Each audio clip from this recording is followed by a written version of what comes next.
Kabanata 2901. Humph! Papatayin kita ngayon. Inawi ng binata ang bag na gawa sa balat ng hayop mula sa kanyang baywang at inihagis ito sa hangin. Grrrrrrr. Anggel ng mga hayop ang umalangaw-ngaw sa kanilang paligid. Ang mga mabangis na hayop, bawat isa at bawat napakalaki, ay nagmadaling lumabas sa bag. Mabilis na nagsisiksikan sa kalangitan. Mayroong higit sa 100 sa kanila. Lahat ay kasing lakas ng mga tunay na immortal. Na may 5 pa na kayang tumugma sa lakas ng mga gintong immortal. Isa-isa silang tumakbo para sugurin si Dustin. Ito ang nangyayari kapag ang isang mahina ay nang ahas na magbuhat ng kamay sa Moklan. Ikaw ay naghukay ng sarili mong libingan. Sabi ng binata na may malupit na ngiti. Humisi din ng masama kay Dustin ang malakas na matanda. Parehong kumbinsido si Dustin na parang patay na. Natigilan sila sa sumunod na nangyari. Ginawa ni Dustin ang Divine Fist skill para hampasin ang mga hayop. Samantala, kasama ang mahiwagang Magnetic Mountain. Ang Heavenly Majestic Pot ay tumama sa 5 hayop na may gintong immortal na antas ng lakas. Sa maikling panahon, napatay ni Dustin at ng Heavenly Majestic Pot ang lahat ng mga hayop na pinakawalan ng binata. Ang sarap sa pakiramdam. Tumilaok si Dustin. Iyon ang unang pagkakataon na ginamit niya ang Divine Fist skill. Sa kanyang kasiyahan, nalaman niyang pinahintulutan siya nitong ibagsak ang mga nilalang na may tunay na walang kamatayang antas ng lakas ng walang anumang kahirapan. Ang tanawin ay nagpagulo sa kanyang mga kalaban. Damn it, baka kailangan na nating umalis dito. Mr. Mo. Ang matanda ay naglabas, na nagiging kinakabahan. Nagsisimula na ring mamatla ang binata sa takot. Biglang bumungad sa kanila na nagkagulo sila sa maling tao. Bilang isang tao mula sa Moklan ng Hunting Cosmos. I swear I will make you pay for this. Maghintay ka lang. You brat. Deklare ng binata. Mapait na tumitig kay Dustin. Sa isang pagwagayway ng kanyang kamay. Isang buto ng hayop ang nagkatawang tao. Pinaandar ito ng binata. Isang spatial passage ang lumitaw sa harap niya. Siya at ang matanda ay sumugod at nawala sa portal. Sumunod tayo sa kanila. Brat. Tinawag ng Heavenly Majestic Pot kay Dustin. Ipinatawag nito ang spaceship. Taka mabilis na sumakay kasama si Dustin. Lumipad ang barko sa daanan. Ayan na sila. Diretso. Hindi nagtagal ay nakita ni Dustin at ng Heavenly Majestic Pot ang binata at ang matanda.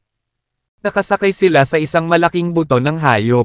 Ang buto ay naglabas ng spatial energy habang umuusad ito sa daanan. Ngunit ang spaceship ay mas mabilis. Hindi nagtagal. Naabutan ni Dustin at ng Heavenly Majestic Pot ang kanilang target. Ito ang spaceship ng SpaceX. Paano mo nakuha? Sino ka ba? Ang malakas na Elder sputtered. Nakanganga sa sisidlan sa gulat. Ang spaceship ay medyo sikat. Hanggang ngayon, marami na siyang naririnig tungkol dito. Bumaba ka na. Ipinahayag ni Dustin at ng Heavenly Majestic Pot. Pagkalipas ng ilang sandali, talagang, matagumpay nilang naalis ang buto ng hayop. Napigilan ang matanda at ang binata. At tinatakan ang kanilang lakas. Guro, tanungin mo sila tungkol sa Hunting Cosmos at Beast Cosmos. Udyok ni Violet kay Dustin. Ang gnome ay may iba pang mga alalahanin. Nakuha ko ang beast bone. Binibigkas niya, laying dibs. Nanginginig ang katawan niya sa kaba sa naisip. Ang buto ng hayop ay naglalaman ng spatial energy na napakalakas na maaari itong lumikha ng spatial channel. Nagulat si Dustin nang makita ang gnome na kumilos ng ganito kabaliw. Nang makita kung gaano ito kahalaga sa gnome, ibinigay ni Dustin ang pinaliit na buto ng hayop sa kanya. Ang nanginginig na gnome ay binaliktad ang buto sa kanyang mga kamay. Tinitigan ito ng may paghanga. Pagkatapos ay ibinalik ni na Dustin at ng Heavenly Majestic Pot ang kanilang atensyon sa mga bihag upang simulan ang interogasyon. Ang mga bihag ay matigas ang ulo noong una. Nabinyantaan si Dustin na siya ay hahabulin ng Moklan ng Hunting Cosmos kung tumanggi siyang palayain sila. Ngunit ang ilang minutong pambubugbog ay nagpapalambot sa kanila. Hindi nagtagal ay sumuko ang mga bilanggo at sinagot ang lahat ng tanong. Nag-alok sila ng maraming impormasyon sa Hunting Cosmos at Beast Cosmos. Ang aming uri ay nakatira sa Beast Cosmos. Alam ko ito. Isang nagniningning na violet na bulalas nang marinig ang mga detalye. Ito pala ang Beast Cosmos ay pinangalanan dahil ito ay pinamumunuan ng mga hayop. Dahil dito, ang Hunting Cosmos ang sinumpaang kaaway nito. Ang dalawang cosmos ay nasa patuloy na digmaan. Kailangang ipitin ni Dustin ang higit pang impormasyon.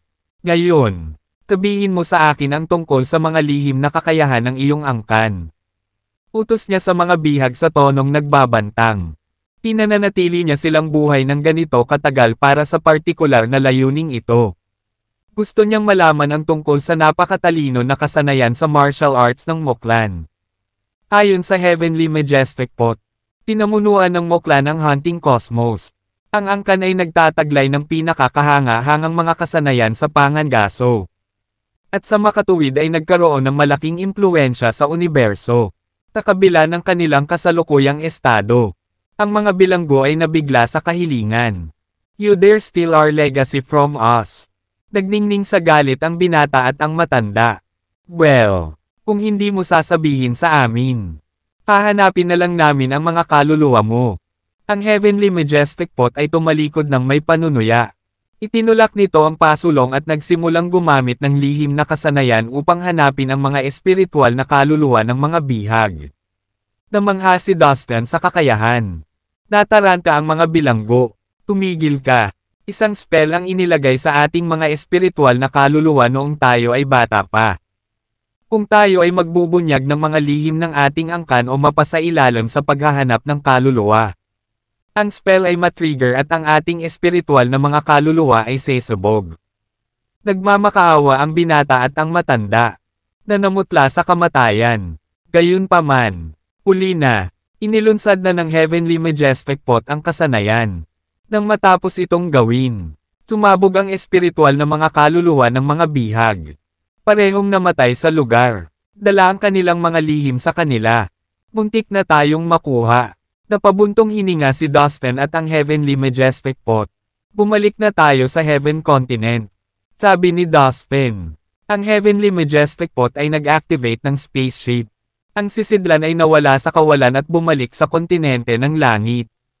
Samantala, sa malayong Hunting Cosmos, isang palasyo ang nakatayo sa lahat ng karelagan nito. Isang kaguluhan ang bumabalot ngayon sa bulwagan ng palasyo na puno ng mga tableta.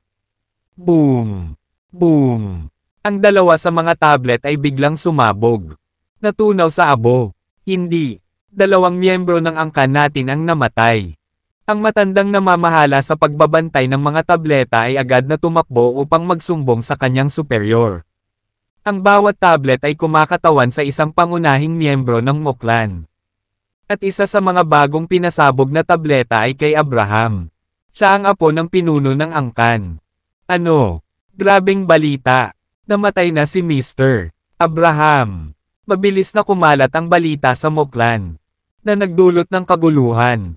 Ang pinuno ng Moklan ay naghagis ng mapangwasak nang marinig ito.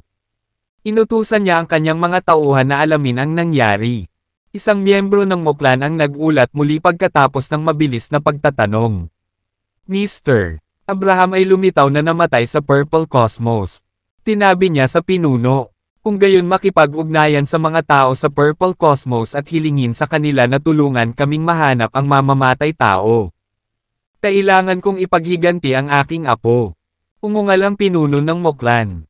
Sa pag-unlad nito, ang tinatawag na mamamatay tao ay nasa kontinente ng langit ng Purple Cosmos. Nasaan ka, bata?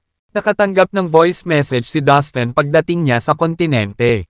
Sir, sa sobrang kasiyahan, nagrato si Dustin sa kanyang partikular na lokasyon. Hindi pa siya nakakatapos. Lumabas ang isang kulot na matandang lalaki mula sa magulong kawalan sa malapit. Bumulwak si Dustin nang makita si Hare. Kanina pa po sir. Tuwang-tuwa. Pumunta si Dustin sa kanya. Kasama si Violet, ang gnome, ang maliit na infinity beast at ang banal na silkworm. Yes, it has. And what fortuitous timing we meet now. Sabi ni Hare. Tumango kay Dustin. Ang kanyang mga mata ay lumukot sa isang ngiti. Mayroon akong ilang balita. Kamakailan ay nagsagawa ako ng ilang lihim na pagsisiyasat at nalaman na malapit nang mabuksan ang pinto sa hometown ng mga Diyos. Nakatakda itong lumabas sa Yellow Cosmos. Sabi ni Hare kay Dustin. Hindi ba iyan ang universo kung saan matatagpuan ang Earth? Tanong ni Dustin na nasa sabik. Talaga, tama ka. Kaya naman ang pinakamalakas na miyembro ng maimpluwensyang puwersa ay pawang patungo sa Yellow Cosmos ngayon. Ipinaalam sa kanila ni Hare. Sir, I would like to know what on earth is the Yellow Cosmos. How is everything going on over there? Curious na tanong ni Dustin. Curious siyang malaman kung ano ang nangyari sa universo na iyon. Ang tinitirhan niya kanina, hindi niya lang maalis sa isip niya. Ang alamat ay nagsasabi na ang Yellow Cosmos ay isa sa mga lugar ng kapanganakan ng mga sinaunang Diyos.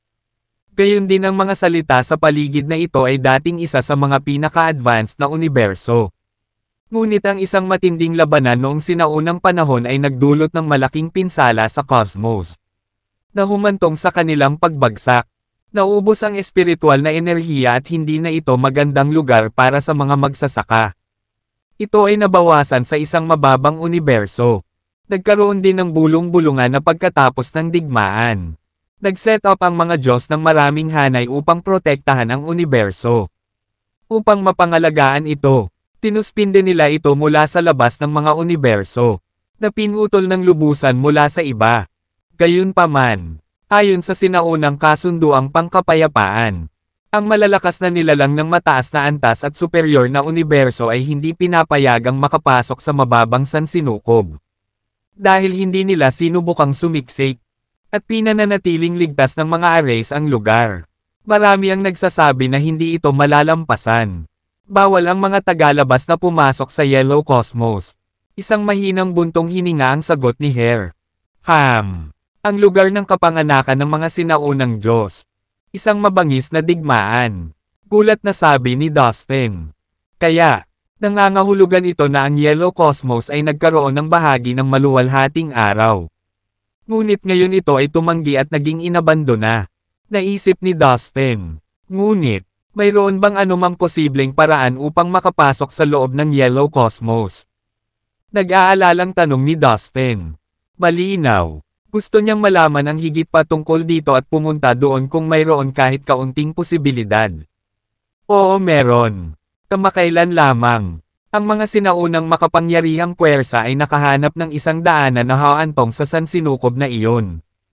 Nagkakahalaga ito sa kanila sa lahat ng paraan. Ngunit naniniwala sila na ito ay kinakailangan. Kumalat na parang apoy ang balita. Maraming big shots at kilalang tao ang pumunta doon. Sa pamamagitan ng kanilang matalas na pagmamasid. Nakumpirma nilang ang channel ay kumukonekta sa Yellow Cosmos. Gayunpaman, may isang problema. Ang mga makapangyarihang nilalang ay hindi pinapayagang pumasok sa channel. Narinig ko na maraming hindi kapani-paniwalang mga figure ang sumubok na dumaan sa daanan na iyon. Ngunit walang kabuluhan. Pagkapasok nila ay pinalayas na sila dahil sa isang mahiwagang kapangyarihan ng batas. Ang katotohanan ay tanging ang mga nilalang na hindi pa umabot sa antas ng immortal na lupa ang maaaring makapasok sa daanan ng hindi tinambangan. Sa makatuwid, nagsimulang tipunin ng mga maimpluwensyang puwersa ang kanilang mga tauhan na nasa ibaba ng Earth Immortal Realm. Pinlano nilang ipadala ang mga lalaking iyon sa Yellow Cosmos sa pamamagitan ng daanan na iyon upang mahanap ang pinto sa hometown ng mga Diyos. Sabi ni Hare, maingat siya at detalyado habang ipinapaliwanag niya ang lahat kay Dustin. Hiniling ko kay Peterson na hayaan kang pumunta dito upang makapasok ka sa cosmos na iyon at mahanap ang pintuan ng hometown ng mga Diyos. Sabihin mo sa akin, Dustin. Gusto mo bang subukan ito? Gayunpaman hayaan mo akong bigyan ka ng babala na maaaring ito ay nakamamatay. Tumingin si Hare kay Dustin ng may kumpiyansa at pag-asa. Oo, gusto kong gawin ito. Tumango si Dustin nang hindi na ito pinag-iisipan pa. Kumbinsido siya na kapag nakapasok na siya sa Yellow Cosmos, mahahanap niya ang Earth. Pangarap niya ngayon na makabalik sa Earth. Hinding-hindi niya hahayaang mawala ang ganoong pagkakataon. Bukod dito, Nagustuhan ni Dustin ang gayong mapangahas na pakikipagsapalaran. Hindi siya isa na susuko sa kanyang mga takot. Bravo! Ikaw ay eksakto sa naisip ko. Go! Umanda ka at hintayin ang pagkakataong kumatok. Tiher ay lubos na nasiyahan sa saloobin at katapangan ni Dustin. Nga pala, sir, may gusto akong malaman. Pagdating sa cultivation base, ano ang mga level sa itaas ng Genuine Immortal Realm? Tanong ni Dustin. Hindi niya maitago ang curiosity.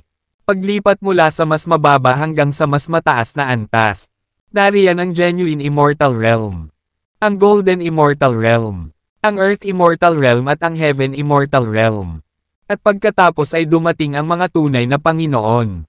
Sila ay nasa itaas ng langit na mga immortal at sila ang namamahala sa lahat ng sansinukob. Inilagay sila sa Divine Realm. At ang Divine Realm ay malawak na kinikilala bilang pinakamataas na antas. Hayaan mong sabihin ko sa iyo na si Peterson ang Daoist Ancestor ay dating nasa kaharian na iyon. Nitiig ang nagpaliwanag si Her. Ang tunay na Immortal Realm, ang Golden Immortal Realm, ang Earth Immortal Realm, ang Heaven Immortal Realm, at pagkatapos ang Divine Realm. Bulong ni Dustin. Nakita niya itong medyo kawili-wili. Bueno, sa ating universo, maraming cultivation realm. Mayroon tayong Immortal King Realm, ang Immortal Saint Realm, at mga bagay na ganoon. Palagi nating sinasabi ang mga immortal na parang bagay. Ngunit hindi. Sa katunayan, sa mga universo, ang benchmark ay ang Genuine Immortal Realm. Ang lahat ng mga kaharian sa ibaba ng tunay na immortal na kaharian ay tinatawag na mortal na kaharian. At ang mga kaharian sa itaas ng tunay na immortal na kaharian ay tinatawag na immortal na kaharian.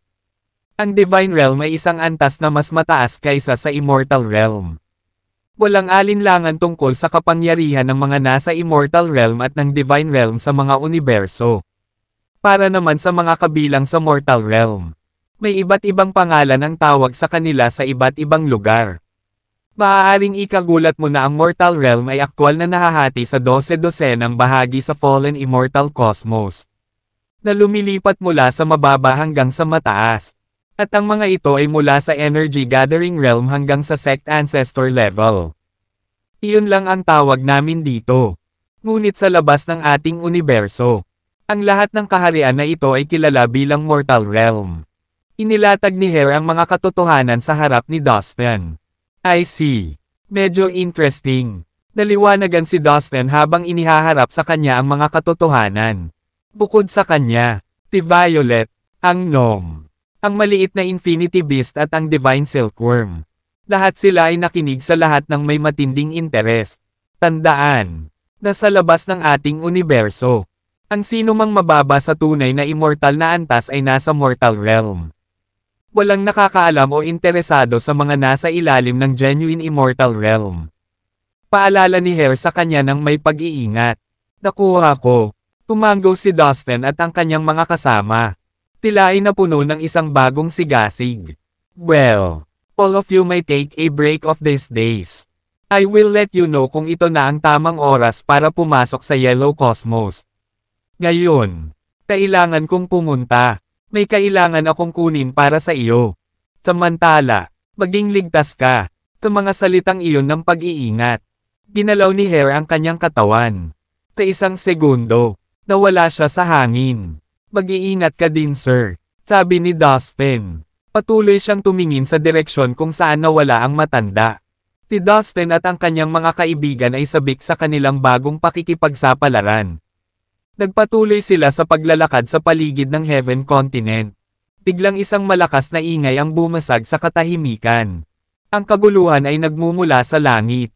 Biglang nakita ang malalaking grupo ng mga nakabaluti na sundalo. Bawat isa sa kanila ay may hawak na mahabang matulis na sibat, na may masasamang tingin sa kanilang mga mukha. Isa pa, may bumulaga kay Dustin at sa mga kasama niya. Nakakita sila ng mga hayop na nagmamadaling pumasok sa kontinente ng langit. Ang bawat isa sa kanila ay napakalaki at nakakatakot. Tinitigan nila ang mga buhay na nilalang sa kontinente gamit ang kanilang walang awa na mga mata. Biglang bumalot sa kontinente ang isang tense na kapaligiran. Dahil sa hitsura ng mga sundalo at hayop na iyon. Ang lahat ng mga residente ng kontinente ay nanginginig sa takot. Tila ay walang kaalam-alam sa kung ano ang nangyari at kung ano ang darating. Natarante sila nang makita ang mga halimaw na iyon at mga ganid na sundalo. Isang maputi ang balat. Nasa katanghaliang gulang na lalaki na nakasuot ng dilaw na balabal ang nagpakita sa kalangitan. Sa itaas ng mga residente.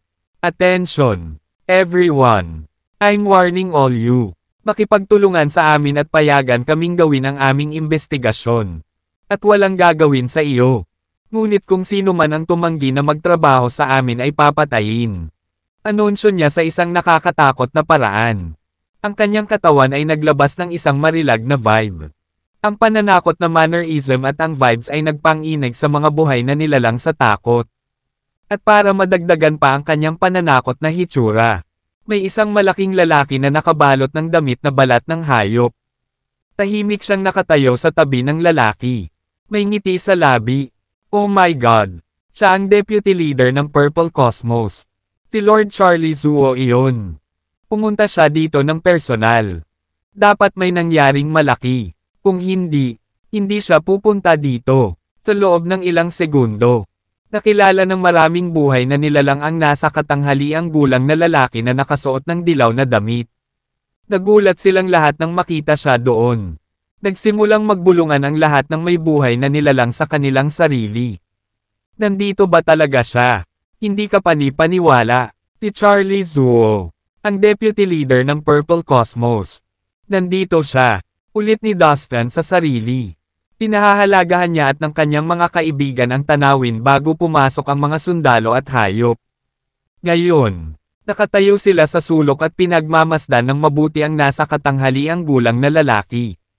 Itinaas nila ang kanilang mga ulo upang tingnan siya ng maayos. Brat, hindi ito maganda. Sa palagay ko. Ngayon ay nalaman na ng ibang tao na pinabagsak namin ang binata mula sa Moklan. Hoy, tumigil ka. Huwag mo siyang tingnan. I think dapat na tayong umalis dito. Binabalaan kita. Napakalakas ng lalaking ito. Hindi tayo gaanong nasangkapan para maging kalaban niya. Ang tinig ng Heavenly Majestic Pot ay umalangaw-ngaw sa loob ng Dustin Soul Sea. Nangangahulugan nga ang pagdating ng isang lalaking napakahalaga. Si Dustin at ang kanyang mga kasama ay nasa matinding problema. Masyadong makapangyarihan ang lalaki para kalabanan siya ng sinuman. Samasang-ayon ako. Masyadong makapangyarihan ang kanyang lakas para maisip namin. Talagang hindi namin siya katugma sa aming estado ngayon. Maging si Dustin ay umamin na wala siyang tiwala na harapin ang lalaking ito. Hindi naman. He is a heaven immortal. Sa mga tuntunin ng antas ng martial arts. Hindi man lang tayo katugma sa isang immortal na lupa kahit nasa langit na walang kamatayan. Wala tayong choice kundi tumakbo. Agad na inilabas ng Heavenly Majestic Pot ang spaceship. Bush! Ang spaceship na lulan si Dustin at ang kanyang mga kasama ay nawala sa isang iglap. Sila ay sumugod at pumasok sa magulong kawalan. At nakatakas sa lalong madaling panahon. Si Charlie, ang vice-leader ng Purple Cosmos. At ang higanting tao sa pagtatago ng halimaw ay pumailang lang sa himpapawid ng kontinente ng langit. Nagbigay sila ng nakakatakot na enerhiya na mabilis na kumalat na parang makapal na ulap ng ambon. Ang kanilang nakakatakot na aura ay bumalot sa buong kontinente sa loob lamang ng maikling panahon. Ang lahat ng mga nilalang sa kontinente ay nakaramdam ng labis na takot na wala ni isa sa kanila ang nakagalaw ng isang kalamnan. Nanginginig sila sa takot sa presensya ng isang makapangyarihang puwersa. Ang mga grupo ng mga elite na sundalo ay dumaong sa lugar at agad na nagsimulang magsuklay sa paligid. Ang bawat nilalang ay kinakailangang ilabas ang aura ng kanilang mga espiritual na kaluluwa para sa isang tseke. Kung ang isa ay maglakas loob na tumanggi, ang tao ay papatayin sa lugar. Pakiramdam nila ay para silang mga bilanggo na ikinakadena at walang magawa kundi sumunod para mapangalagaan ang kanilang buhay. Ginamit ng mga martial arts masters ng ating Moklan ang kanilang mga lihim na kakayahan upang baliktarin ang oras. Natuntun na nila ang eksena ng pinatay ang Young Master. Ang salarin pala ay isang binata. Tila may taglay siyang palayok na naging matalino. Natuklasan namin ang aura ng espiritual na kaluluwa ng binata. Kapag nasuri namin ito, sigurado kaming matutuklasan ito. Ang Young Master Abraham ay hindi lamang isa sa mga pangunahing disipulo ng Muklan. Ngunit siya rin ang apo ng pinuno. Naglakas loob ang taong bastard na iyon na patayin siya. Kailangan natin siyang mahanap sa lahat ng paraan at personal kung alisan ng balat ang bawat pulgada ng kanyang balat. Ang higanting lalaking nakatago sa hayop ay bumulaga habang nagngangalit ang kanyang mga ngipin. Hindi mo kailangang mag-alala. Dahil napatay ang iyong Young Master sa Purple Cosmos. Gagawin namin ang lahat ng aming makakaya para tumulong sa paghuli sa mamamatay tao. Hindi kami titigil sa paghahanap hanggat hindi namin siya nahanap at nahuhuli. Tinubukan ni Charlie na aliwin at tiyakin ang kanyang kaibigan mula sa Muklan. Bilang vice-leader ng Purple Cosmos, si Charlie ang pangalawang in-command sa pamamahala sa universo na ito. Gayunpaman, hindi kayang baliwalain ni Charlie ang kalagayan ng isang mahusay na puwersa tulad ng Muklan. Lalo na sa kamakailang pagpatay sa kanilang Young Master. Bukod dito, isa itong magandang pagkakataon para makuha niya ang tiwala ng Muklan. Ang paggamit ng suporta ng isang puwersang may kahanga-hangang reputasyon sa maraming universo ay palaging isang prioridad. Alam kong maipagkakatiwala namin ang bagay na ito sa iyo. Huwag kang mag-alala, hindi nakakalimutan ng Muklan ang utang nito. Ang lalaking nakatago sa hayop ay nasiyahan sa pakikipagtulungan at saloobin ni Charlie sa sitwasyon. Karangalan kong pagsilbihan ang Muklan. Natutuwa ako na ang aming serbisyo ay maaalala. Maraming salamat. Ang lahat ay tila naayon sa plano ni Charlie. Naging matagumpay siya sa pakikipagkaibigan sa Muklan. Napatay si Young Master Abraham sa lugar na malapit sa Heaven Continent. Sigurado ako na makakahanap tayo ng ilang clue kung magsusuklay tayo sa bawat sulok ng kontinente. Ibinahagi ni Charlie ang kanyang pagsusuri at nagbigay ng kanyang opinyon sa kanilang gagawing aksyon. Tama. I was actually thinking the same thing. Pumayag naman ang higanting lalaki. Habang nag-uusap pa rin sila, kapwa nila napansin ang isang kakaibang sensasyon na nangyayari sa hindi kalayuan. Baka sa mukha nila ang gulat at kuryosidad. Pagkatapos ay sabay silang lumingon at tumingin sa isang tiyak na direksyon ng kontinente ng langit. May pumasok sa magulong void kanina lang. Isang hindi kapani-pani walang bilis. Hindi ko maisip ang kapangyarihan ng espasyo at oras na ipinakita. Bulalas ni Charlie na natigilan sa kanilang nasaksihan. Walang pag-aaksaya ng oras. Ang higanting lalaking nakatago sa hayop ay humakbang palabas at sumugod sa lugar kung saan nawala ang spaceship. Nagawa niyang matukoy ang eksaktong lugar sa kanyang napakaraming espiritual na kahulugan. Pagkatapos ay tumalon siya sa magulong kawalan at nagsimulang kumaskas patungo sa direksyon kung saan naglayag ang spaceship. Agad naman siyang sinundan ni Charlie. Sa magulong kawalan, dinala ng spaceship si Dustin at ang kanyang mga kasama sa unahan sa bilis ng kidlat. Wala silang ideya kung saan tatango sa sandaling ito. Ngunit nagpatuloy sila sa paglayag ng mabilis hanggat maaari. Napansin na nila na ang dalawang nakakatakot na puwersa ng espiritual na pakiramdam ay humahabol sa kanila. Ang mga kaaway na sumusunod sa kanila ay napakabilis. Ang kanilang enerhiya ay lumundag na parang kidlat ng kulog. Ano iyon? Nakakatakot na kakayahan. Nararamdaman pa nila ang mga bakas ng spaceship. Nagtatakang sigaw ng Heavenly Majestic Pot. Gayunpaman, ang spaceship ang pinakamahalagang kayamanan ng SpaceX. Ang dalawang Heaven Immortal na ito ay makapangyarihan. Ngunit malinaw na imposibleng maabutin nila tayo. Ang Heavenly Majestic Pot ay nanunuya at hinimok ang spaceship na pabilisin pa. Sa isang biglaang marahas na pagyanig, ang spaceship ay bumilis sa ganoong katindi. Lubos na naiwan ang mga immortal na langit sa malayo. Nabigo kaming mahuli sila. Parehong si Charlie at ang higanting lalaking nakatago sa hayop ay mukhang nagtatampo at bigo sa kinalabasan. Kung tutuusin sa aura ng espiritual na kaluluwa na hinahabol natin. Ito ang ating target. Ang bagay na iyon ay nasa kanila. Ito ay dapat na isang napakalakas na kayamanan na lumilipad na magic. Kung hindi, hindi siya dapat makatakas mula sa atin. Bumantong hininga ang higanteng lalaking nakatago sa hayop habang lumulunok siya sa kanyang kabiguan. Isang makapangyarihang lumilipad na magic treasure. Sa lahat ng sansinokob, tila kakaunti ang lumilipad na magic treasure na maaaring makalayo sa atin. Maliban na lang kung iyon ang mga magic treasures mula sa mga pangunahing puwersa na naipasa na mula noong sinaunang panahon. Paano pa niya ito nakuha? Sino ba itong taong bastard na ito? Nangangahulugan ba ito na nagmula siya sa isang puwersa na may higit na mahusay na mga pamamaraan at kasanayan sa paglilinang? Pilit na pinag-iisipan ni Charlie kung sino ang kaharap nila. Hindi naman siguro. Oo naman. Tiyang Master Abraham ay mayabang at dominanti. Ngunit hindi siya hanggal. Siya ay hindi kailanman sumalungat sa sinuman mula sa mga pangunahing puwersa.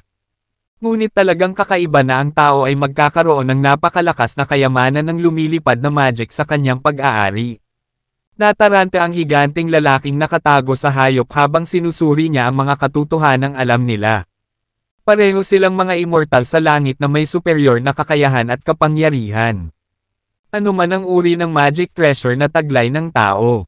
Ito ay dapat na isang bagay sa isang napakalakas na antas dahil nagawa nitong madaling malampasan ang bilis ng mga immortal sa langit. Huwag mong sabihin sa akin. Ito ang spaceship. Kung iisipin mong mabuti, walang ibang magic treasure ang maaaring kasing bilis ng bagay na iyon. Biglang napasigaw ang higanteng lalaking nakatago sa hayop habang bahagyang namutla ang kanyang mukha. Ang spaceship, ang magic treasure ng SpaceX na ipinasa mula sa kanilang mga ninuno. Hindi makapaniwala si Charlie sa iminungkahi ng higanteng lalaki mula sa Muklan. Minsan kong narinig mula sa aming master na ang mahalagang spaceship ng SpaceX ay ninakaw kanina. Iniisip ko kung may kinalaman ang taong ito sa pagnanakaw sa spaceship na iyon. Kailangan kong imbestigahan ang bagay na ito kaagad. Baka makatagpo ako ng ilang impormasyon tungkol sa taong bastard na ito. Charlie, mangyaring subukan ang iyong makakaya upang mahanap siya. Mag-iisa ka muna sa ngayon. Ang higanteng lalaking nakatago sa hayop ay agad na nawala nang matapos siyang magsalita. Ang hangin sa isang malayong lugar sa Purple Cosmos ay biglang gumalaw nang lumabas ang spaceship mula sa magulong kawalan. Dahil lahat ng ito sa spaceship ay nakatakas sila sa isang malayong lugar matapos na muntik silang habulin ng mga immortal na langit. Parang hindi na tayo makakabalik sa Heaven Continent. Siguradong maraming tao ang naghahanap sa amin sa bawat lugar ng Purple Cosmos. Sabi ni Dustin sabay buntong hininga. Haha, huwag kang masyadong matakot, anak. Dala natin ang spaceship. Kahit na ang Muklan. Hindi magiging ganoon kadali para sa kanila na mahuli tayo. Dagdag pa, nakalimutan mo na ba na mayroon din tayong perpektong kakayahan sa pagtatago? Mayroon kaming mga array flag ng track hiding array. Ilabas mo na ang iyong barkong pandigma. Ay deploy ko kaagad ang track hiding array. Kahit na maabutin tayo ng dalawang heaven immortal na iyon dito. Walang paraan para ma-detect nila tayo. Ang Heavenly Majestic Pot ay kumpiyansa na nabanggit na may pilyong ngisi. Iyan ay mahusay. Natuwa si Dustin sa mga salita ng katiyakan ng palayok. Pagkatapos ay naglabas siya ng barkong pandigma mula sa kanyang space ring. Ang Heavenly Majestic Pot ay nagsiwalat ng isang dakot ng lumang array flag at inilagay ito sa barkong pandigma. Ang barkong pandigma ay nawala sa ere sa isang kisap lang ng mata. Walang bakas na natagpuan mula sa kung saan ito kasalukuyang nakatayo. Ang galing. Ikinuyom ni Dustin ang kanyang kamao sa tuwa. Siyempre. Ngayon. Kahit na ang mga immortal sa langit ay hindi mararamdaman ang pagkakaroon ng barkong pandigma na ito. Buong pagmamalaking sabi ng Heavenly Majestic Pot habang nakatitig sa array flags. Pagkatapos ay sumakay si Dustin at ang Heavenly Majestic Pot sa barkong pandigma at naghanda na muling tumulak. Minamanipula ni Dustin ang barkong pandigma at tumulak sa mabituing kalangitan. Pagkaraan ng ilang sandali ng pagtawid sa universo, nakahanap siya ng bagong mundo at ginalugad ang mga lupain nang makita nila ang magagandang tanawin na naruroon dito. Sa kabila ng mga pinagdaanan nila, nagkaroon sila ng pagkakataong magsaya sa kanilang paglalakbay. Sa tulong ng track hiding array, Tumigil si Dustin sa pag-aalala tungkol sa Moklan na sinusubukang hulihin sila. Nang maglaon, nakilala ni Dustin ang isang malaking hukbo sa mabituing kalangitan ng Purple Cosmos. Maaaring maramdaman mula sa hukbo ang matinding pagpatay na layunin at nakakalat sila ng ilang checkpoints. Ininspeksyon at inusisa nila ang bawat nilalang na dumadaan sa kanila. Kasabay nito, isang malaking bilang ng mga tao ang itinalaga upang magsuklay sa bawat sulok ng bawat mundo sa Purple Cosmos. Maraming makapangyarihang magsasaka mula sa Moklan at sa Purple Cosmos ang makikita na ngayon na lumilipad papunta at pabalik sa mabituing kalangitan. Ang kanilang mala-radar na espiritual na pandama ay naisaaktibo lahat. Mahigpit na naghahanap ng isang partikular na bagay o tao na gusto nilang hanapin. Ang buong Purple Cosmos ay nasa pagkabalisa habang ang isang malawakang paghahanap ay sadyang isinagawa. Ang Purple Cosmos ay isang ordinaryong universo lamang. Gayunpaman, ang Moklan ay nagmula sa isang mas advanced at iginagalang. Hindi na kailangang sabihin. Ang Purple Cosmos ay mas mababa kumpara sa Moklan. Dahil sa kamakailang pagpaslang sa Young Master ng Moklan sa Purple Cosmos. Ang pinuno at vice-leader ng Purple Cosmos ay pinilit na hanapin ang salarin sa anumang paraan na posible. Anong kaguluhan? Tiyak na hindi inaasahan ni Dustin at ng Heavenly Majestic Spot na magiging ganito kalala ang sitwasyon. Ang kaguluhan sa Purple Cosmos ay nakatawag din ng atensyon ng ilang nilalang mula sa iba't ibang universo. Dahil sa pagbubukas ng pinto ng God's Hometown, maraming nilalang mula sa ibang universo ang dumarating sa Purple Cosmos sa oras na ito. Ang Purple Cosmos ay matatagpuan na ang pinakamalapit sa Yellow Cosmos sa kalawakan. Para sa mga tagalabas, ang Purple Cosmos ay ang perpektong lugar para sa kanila upang manatili bago pumunta sa Yellow Cosmos. What the hell? Napatay si Young Master Abraham ng Moklan sa Purple Cosmos. Ito lang ang pinag-uusapan ng mga nilalang mula sa ibang mga universo. Laking gulat nila sa balita lalo na't may kinalaman ito sa pagpatay sa isang taong may mataas na katayuan mula sa isang kilalang angkan. Inahas na pumatay kay Young Master Abraham ng Moklan. Siya ang apo ng kanilang pinuno.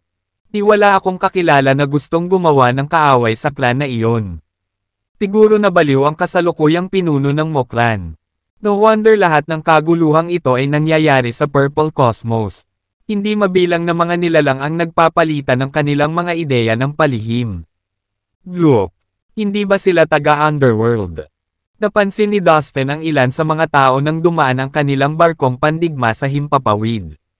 Nanigas ang mukha niya habang nakatingin sa direksyong iyon.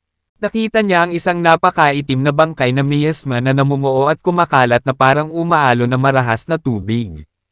Sa pamamagitan ng kanyang espiritual na kahulugan, malinaw na naramdaman ni Dustin ang isang malakas na grupo ng mga bangkay na sundalo na papalapit. Biglang lumapit ang grupo ng mga bangkay na sundalo. Nakikita ni Dustin ang isang caravan na lumulutang sa himpapawid, na nasa gilid ng mga bangkay na sundalo. Sa masusing pagsisiyasat, napagtanto niya na ang karwahe ay mukhang isang kabaong. Ito ay humongous, at nagbigay ng isang mabigat na enerhiya na sumayaw sa buong lugar na parang isang marahas na bagyo. Ang mga buhay na nilalang, mapatla at takot na takot, ay nagmamadaling gumawa ng paraan para sa kawan. Ang underworld ay walang alinlangan na isang dakilang kapangyarihan sa mga universo. Walang may lakas ng loob na manggulo sa mga miyembro nito. Si Dustin ay nakatayo sa barkong pandigma. Tahimik na pinagmamasdan ang mga tropa ng underworld habang sila ay nagsimulang maglaho sa hangin. Sa malayo, 1/3. Ang daming diva. He remarked with a sardonic smile on his face. Mula sa kanyang pinanggalingan, daan-daang milyong nilalang ang napatay ng mga tropa ng underworld. Hindi magiging mahirap isipin na maraming iba pang mga universo, at mga inosenteng nilalang sa loob ng mga ito, ang nahulog sa mga kamay ng underworld. Upang mapaunlad ang kanilang lakas, ang pinuno ng underworld ay nag-udyok ng isang madugong paghahanap. Naisip ni Dustin sa kanyang sarili. Ang underworld ay nasa likod ng maraming pag-atake laban sa mahihinang universo, na nag-uutos sa kanilang mga tauhan na alisin ang iba pang mga anyo ng buhay at kolektahin ang kanilang mga bangkay. Ito ay mga krimen na hindi mapapatawad. Ang underworld ay malinaw na isang masamang puwersa. Narinig ko na nakaupo si Prince Camo ng underworld sa karwahe na iyon. Nagsimulang kumalat ang mababang bulong sa mga nanunood. At walang kahihiyang nakinig si Dustin gamit ang kanyang malakas na espiritual na pakiramdam. Alalahanin mo na may 9 na prinsipe sa underworld. Ang sabi-sabing 4 sa kanila ang pumunta dito para sa pinto sa hometown ng mga Diyos. Ano? 4 sila.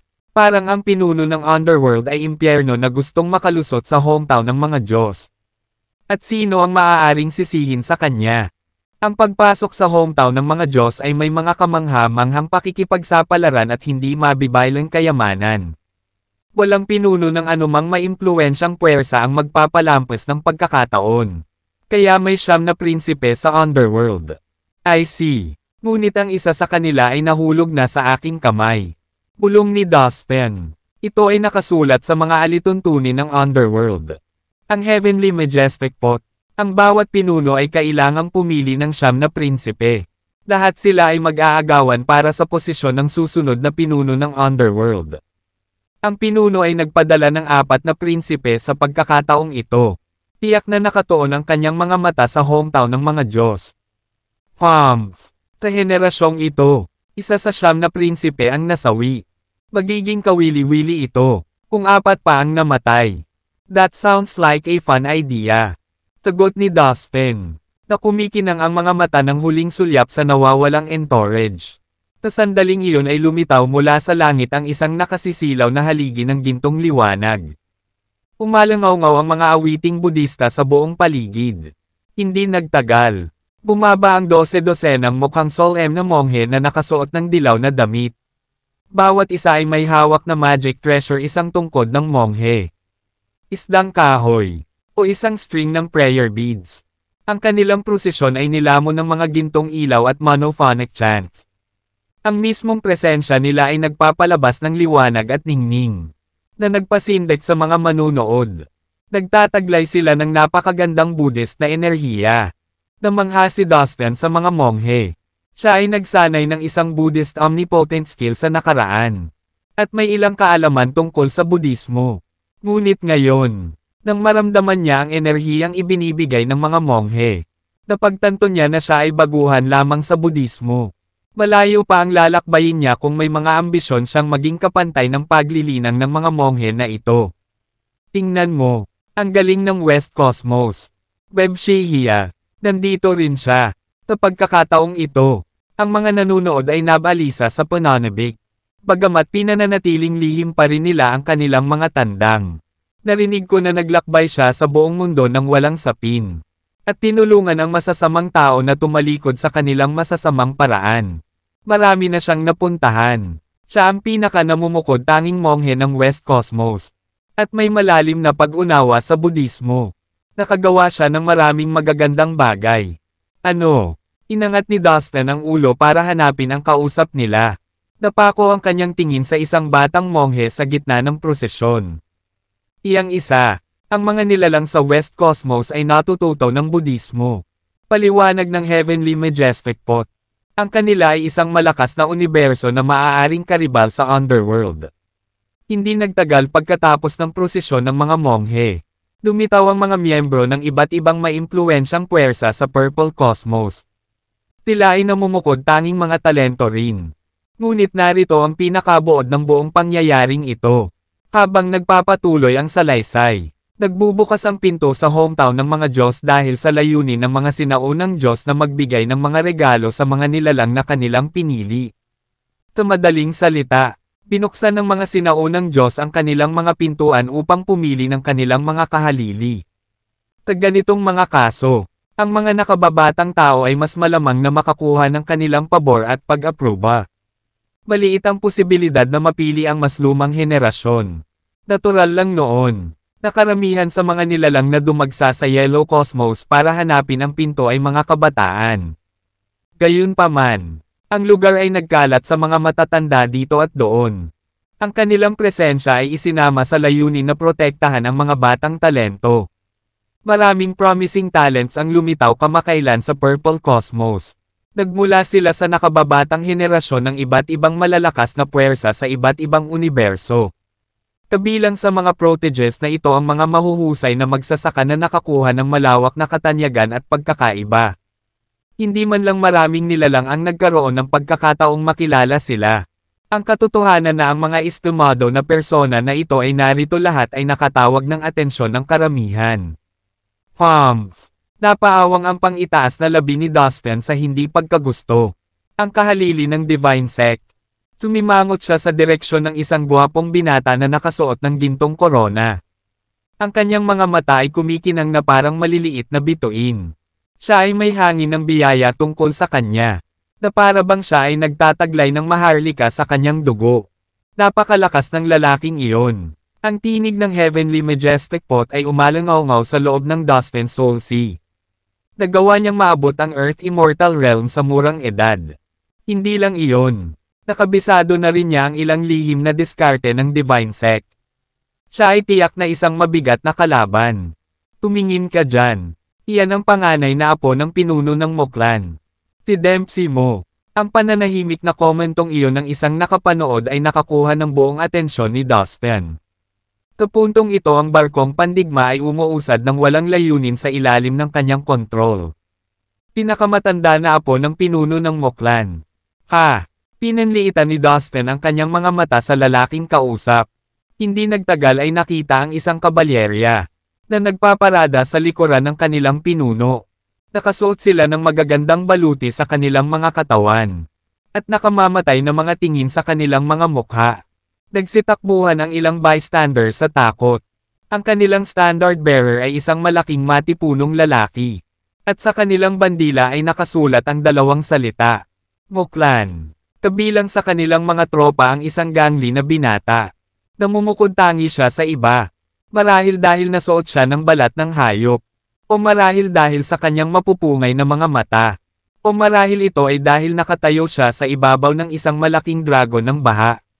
Mula sa kanyang pagkakadapa, pinagmasdan niya ang mga nilalang gamit ang kanyang matalas na titig.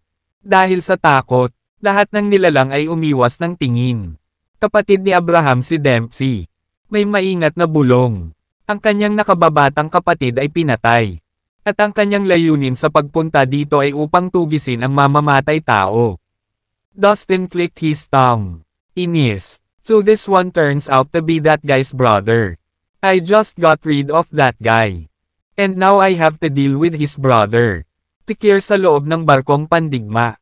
Naglaan siya ng oras sa pag-aaral ng Dempsey. Mula sa kanyang kinatatayuan, siya ay kasing ganda ng hindi nakikita dahil ang barkong pandigma ay protektado ng track hiding array. Minsang tinawag ng Heavenly Majestic Pot ang array flag ng track hiding array na isa sa pinakamakapangyarihang magic treasure ng matandang master nito. Ito ay nagpapatunay na medyo napakatalino. Talaga, nang mapuno na siya ng pagmamasid. Pinaandar ni Dustin ang barko patungo sa kabilang direksyon. At lumipad palayo. Wala pang isang araw. Ang Purple Cosmos ay puno ng kapana-panabik na balita. Ang kapansin-pansing puwersa ay nagkaroon ng desisyon. Pagkatapos ng matitinding talakayan, naipadala ang kanilang mga tauhan sa Yellow Cosmos sa loob ng 2 araw. Gagamitin nila ang lihim na daanan na natagpuan nila. Tila, ang isang masusing pagsisiyasat sa cosmos at ang daanan ay isinagawa. Ang mga ulat ay nagsabi na ang mga mahiwagang batas at nakakatakot na enerhiya ay umiral sa loob ng CP. Kahit na ang mga nilalang sa ibaba ng antas ng immortal na lupa ay maaaring dumaan dito. Kailangan pa rin nilang harapin ang panganib. Gayunpaman, ang mga karagdagang inspeksyon ay nagbigay daan sa mas malalakas na magsasaka na makabuo ng mga kalkuladong teorya. Ang kanilang pagtataya ay nagpakita na ang mapanlinlang na mga batas at enerhiya ay hindi gaanong nakamamatay sa loob ng 2 araw. Kaya ang pinag-isipang aksyon. Ang bagong kumalat na parang apoy. Ang lahat ng mga nagplanong pumunta sa Yellow Cosmos ay dinapuan ng pananabik at kaba. Ngunit gayunpaman ay nakatutok sa kanilang layunin. Punong-puno ng determinasyon si Dustin. Sa wakas, darating ang pagkakataon. Ang lahat ng mga nilalang mula sa iba't ibang cosmos ay inaasahang papasok sa daanan sa loob ng 2 araw. Gayunpaman, Walang narinig si Dustin mula kay Hare. Walang magawa si Dustin kundi maghintay ng matyaga. Habang walang patutunguhan na gumagala sa mabituing kalangitan. Ang lihim na daanan patungo sa Yellow Cosmos ay matatagpuan sa gilid ng Purple Cosmos. Sa sandaling iyon, isang grupo ng malalakas at malalakas na nilalang ang nakatayo sa paligid nito at pinag-aaralan ito ng mabuti. Kaya naman, hindi nang ahas si Dustin na lumapit sa pasukan ng daanan pansamantala. Maaari lamang siyang maghintay hanggang makalipas ang 2 araw. Kapag ang mga nilalang ng iba't ibang universo ay gumawa ng hakbang patungo sa daanan. Pagkatapos ay magkakaroon siya ng pagkakataon na sundan sila. Out of the blue, narinig ni Dustin ang malalakas na ingay sa di kalayuan.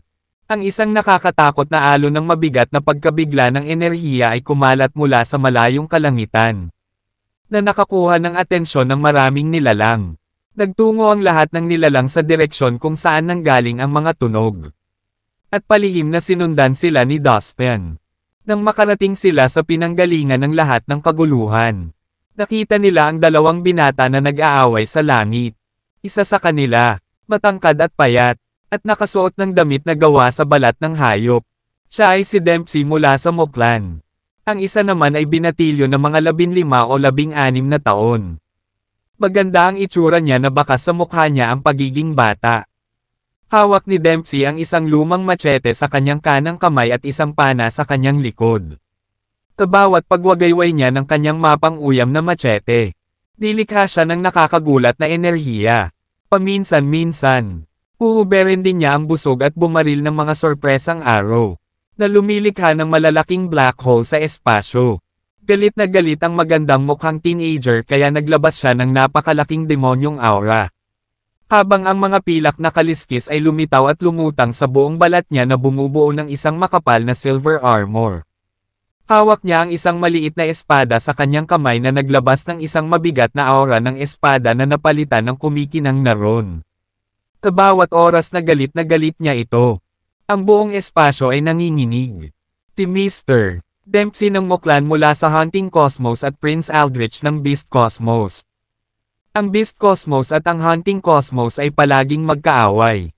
Sa sandaling magkita sila, inutusan ni Prinsipe Aldrich si Dempsey na palayain ang lahat ng mga hayop na nakuha niya sa isang napaka-condescending tono.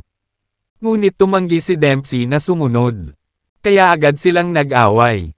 Maraming buhay na nilalang sa malapit ang nag-usap-usap sa kanilang mga sarili na sinusubukang malaman kung ano ang pinagmula ng kanilang matinding away sa pagkakataong ito.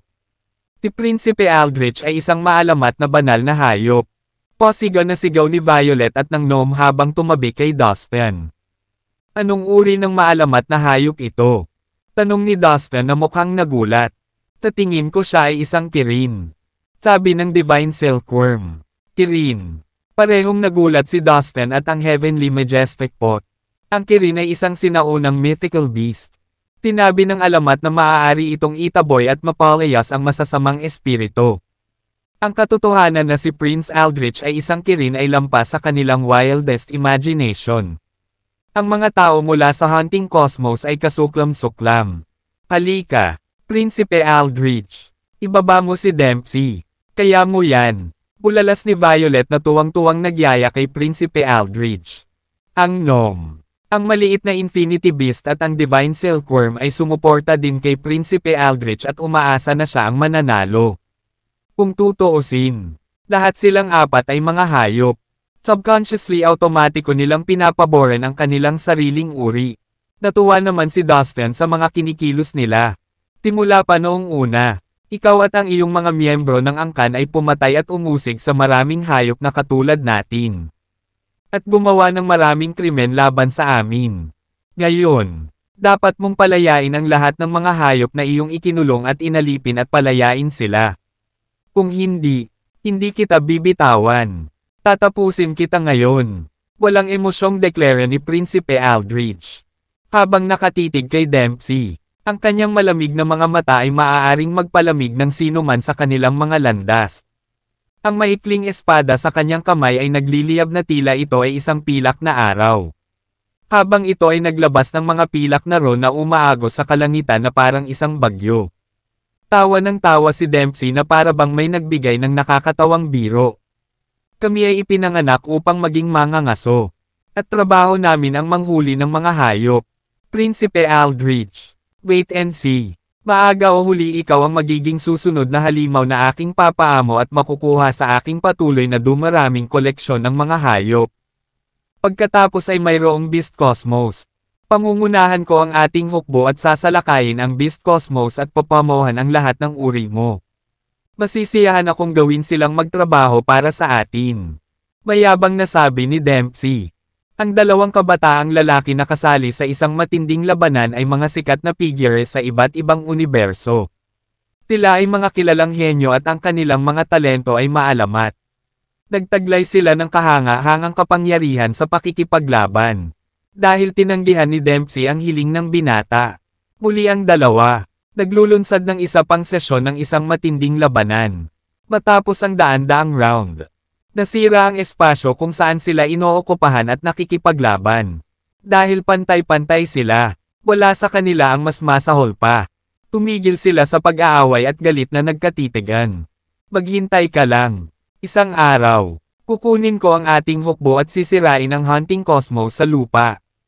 With that, tumalikod si Prince Aldrich at umalis. Tawa ng tawa si Dempsey.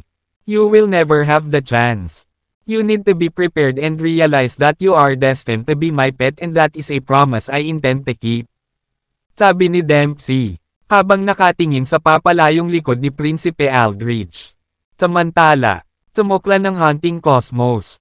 Ano? Ang taong pumatay kay Abraham ay isang human brat na nagngangalang Dustin Lin mula sa Fallen Immortal Cosmos. Sigurado ka ba dyan? Malakas na sabi ng isang maputi ang buhok habang naglalabas ng apoy ng galit ang kanyang mga mata na sumasalamin sa galit na nararamdaman niya sa loob. Ang pulang mukha na matanda. May pagkagulat sa puting buhok at medyo matangkad at tuwid para sa kanyang edad na nagpamukha sa kanya na medyo energetic. Siya ang pinuno ng Muklan. Si Abraham ang kanyang paboritong apo. Pinahal niya ito at gagawin ang lahat para sa kanya. Gayunpaman si Abraham ay brutal na pinatay. Hindi pa rin siya makapaniwala sa malagim na balita na hindi na niya makikita ang apo na ikinadurog ng kanyang puso.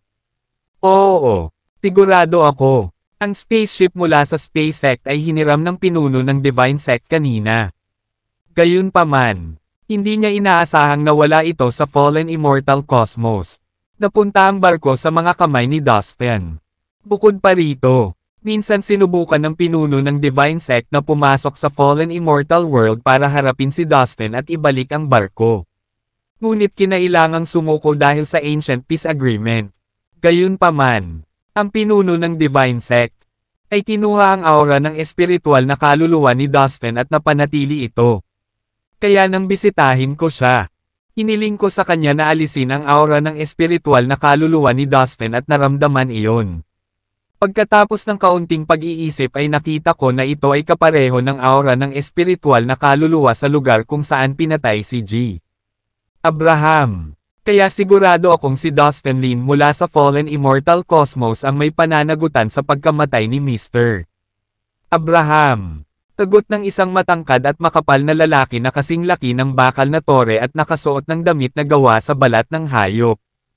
Na nakatayo sa harap ng pinuno. Kaya si Dustin Lin. Humph! Isang taunan mula sa Fallen Immortal Cosmos ang may lakas ng loob na pumunta sa Purple Cosmos at patayin si Abraham. Kahanga-hanga. Ngayon na siya ay napakamatapang at matapang. Subaybayan ang kinaroroonan ng lalaking Dustin na ito at sirain siya. Ang Fallen Immortal Cosmos ay hindi rin maliligtas sa aking galit. Wasakin silang lahat sa anumang paraan. Sabi ng hepe na may nakamamatay na tingin sa mga mata. Sir, I guess that Dustin guy came to the Purple Cosmos for the door to the God's hometown. Kaya dapat nasa Purple Cosmos pa rin siya. Gamit ang spaceship, maaari siyang maglakbay sa anumang bahagi sa loob ng walang bisa. Hindi kataka-taka na nagpadala kami ng napakaraming lalaki ngunit nabigo kaming matonten siya. Sabi ng malaking lalaki, bagaman ang spaceship ay napakabilis. Hindi ito makakataka sa aking mga diskarte sa pagsubaybay. Humph! Pinatay ni Dustin ang apo ko.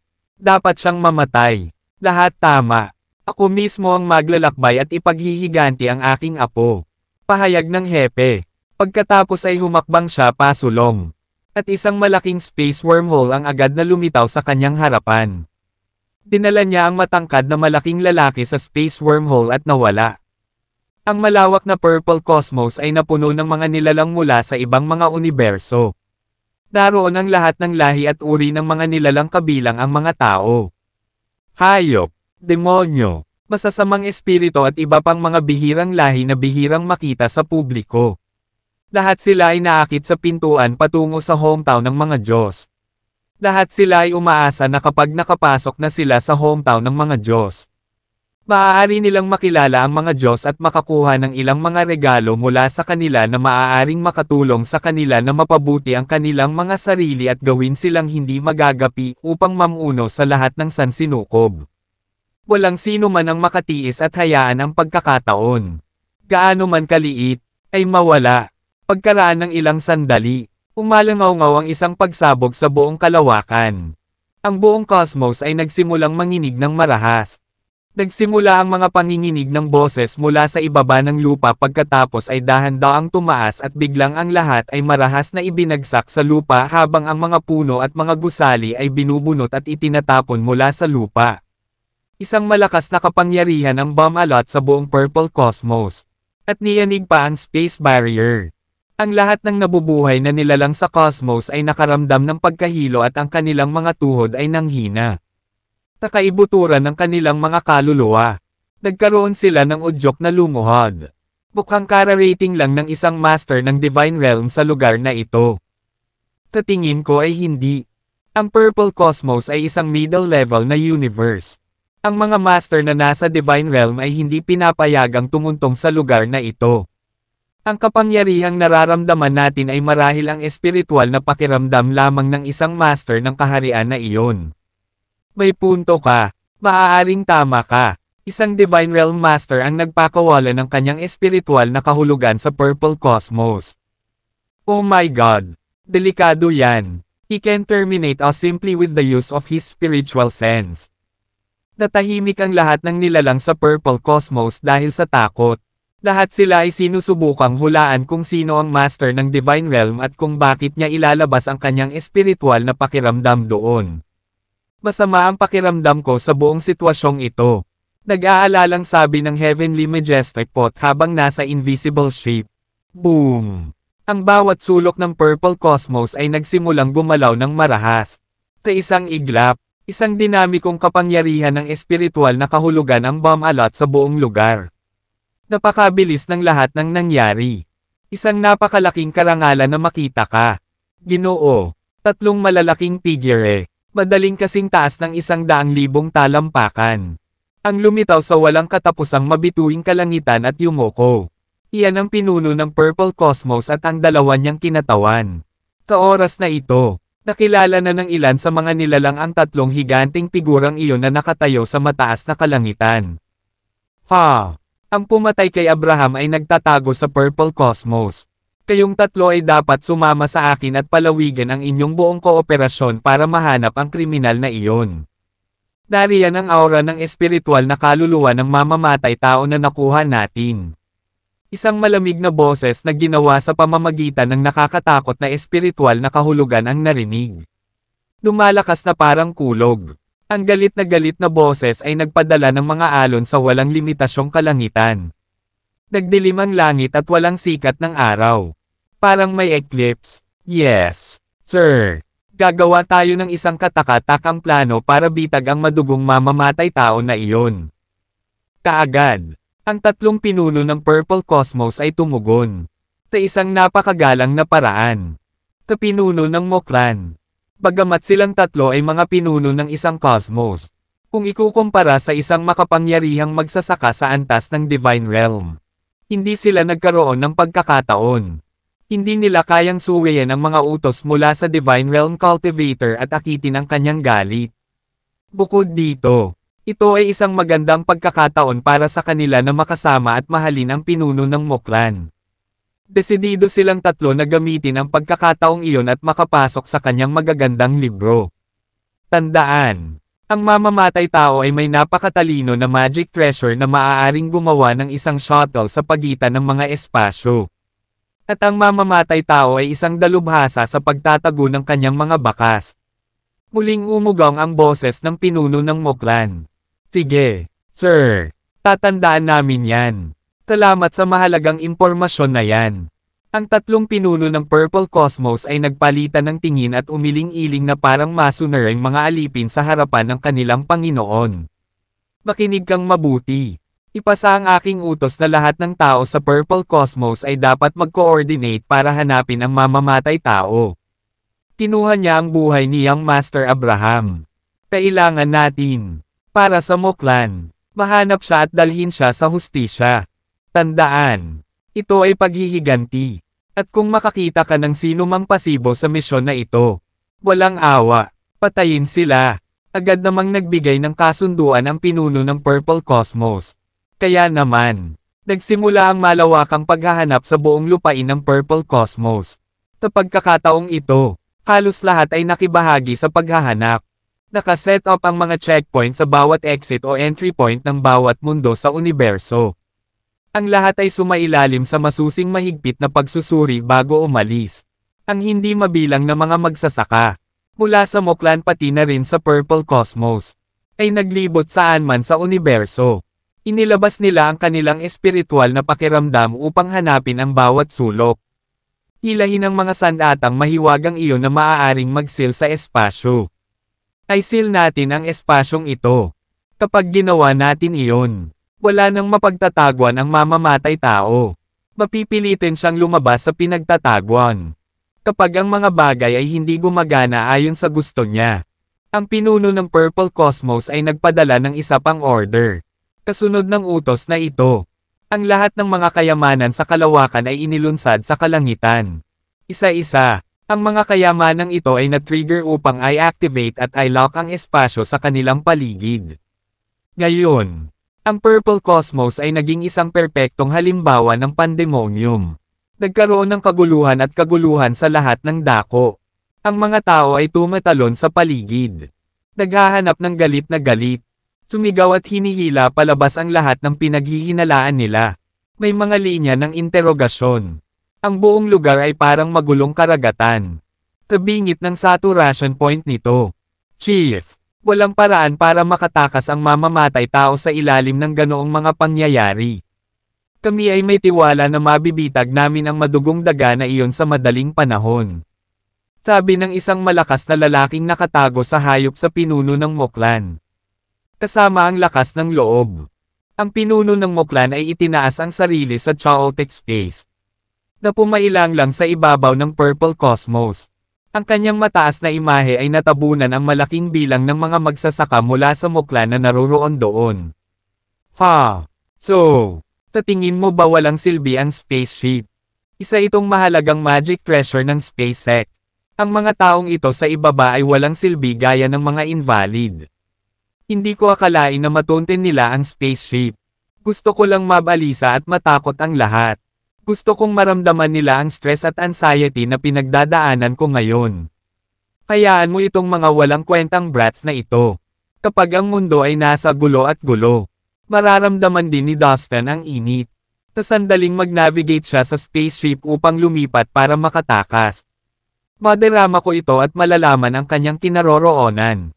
Bukod dito, inalerto ko na rin ang mga pinuno ng Divine Sect, ang Space Sect at ang Underworld tungkol dito. And guess what? Hindi lang ako ang gustong makitang patay si Dustin. Ganon din ang gusto nila. Gaya ko, kung ang maliit na taong brat na ito ay patuloy na nagtatago sa fallen immortal cosmos. Magiging imposible para sa atin na mahanap at mapatay siya dahil sa mapahamak na sinaunang kasunduan sa kapayapaan. Kung tutuusin, nagulat ako nang malaman kung lumipad na siya palayo sa fallen immortal cosmos. Inaakit niya ang Diyos ng kamatayan sa kanya. Kung pupunta siya sa ibang cosmos, isang malamig na ngiti ang sumilay sa malungkot na mukha ng pinuno ng Muklan. Tamang-tama ang naisip ko. Ang munting magnanakaw na iyon ay talagang nag-aanyaya sa Diyos ng kamatayan. Masyado siyang matapang para tumakbo gamit ang magic treasure ng ating SpaceX. Biglang umalangaw-ngaw ang malabong tawa mula sa malayo. Ito ay mailap, ngunit umalangaw-ngaw sa hangin at umabot sa pandinig ng lahat. Nataranta ang lahat nang makilala nila ang boses. Hindi nagtagal. Napagtanto ng lahat na ito ang pinuno ng SpaceX. Huwag kang mag-alala. Isinusumpa kong papatayin ko si Dustin gamit ang sarili kong mga kamay at ibabalik ang spaceship para sa iyo.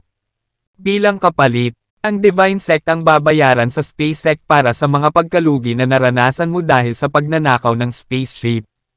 Nang matapos siyang magsalita, isa pang malakas at matunog na boses ang nagmula sa ibang direksyon. Upang magdagdag ng higit pang kulay sa party, dumating ang pinuno ng Divine Sect. Ha! Nakakaawa. Hindi ko inasahan na ganito pala ito kaseryoso. Nagulat ako kung paano nagagawa ng isang tao mula sa fallen immortal cosmos ang kaguluhan dito. Nagdulot siya ng napakaraming kaguluhan sa Purple Cosmos. Iyan ay kawili-wili. Talaga, walang masisisi sa akin kung pinahahalagahan ko ang kanyang kasiningan at talento.